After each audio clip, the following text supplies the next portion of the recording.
always knew that I was going to Louisiana State University. My parents said there was no other option. So knew I was going there, just had to figure out what I was going to do once I got there. And once I got there, I ran into Dr. Isaiah Warner. He was running the Louisiana STEM Scholarship Program at LSU.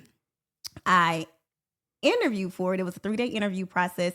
And one of the things that John also hit on was about me being my own naysayer. And so I was my own naysayer in the fact that I suffered from imposter syndrome, which is what many of us do, right? We don't think we're good enough. We see somebody that might be doing better than us and we're like, well, we can't compete with that. Why compete with that?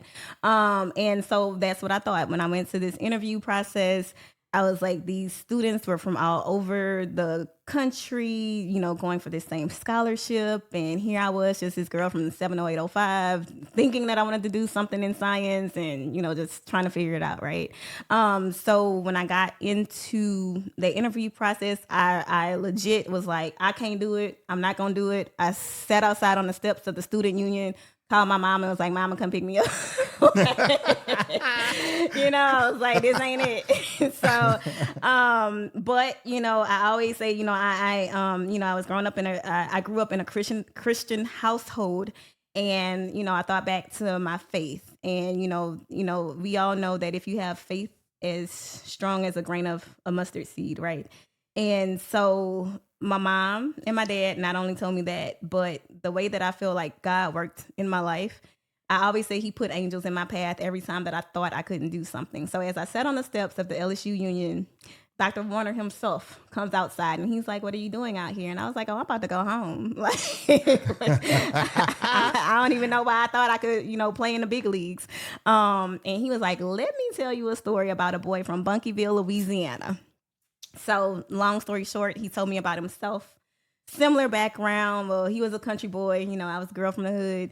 And he was just like, I see something in you that somebody else had to sit down and tell me that they saw something in me. So I see something in you and I think you can do this. So I was like, all right, I'll give it a shot. And so I'm going to bring in the term mentoring. Mentoring played a huge role in the success that I have today. And it was under his guidance, him introducing me to different professors in the chemistry department. I chose chemistry. I always like to say that chemistry chose me because I did not know that I wanted to do chemistry. So did undergraduate research with Dr. Garner. She is also an amazing mentor that still to this day I keep in touch with.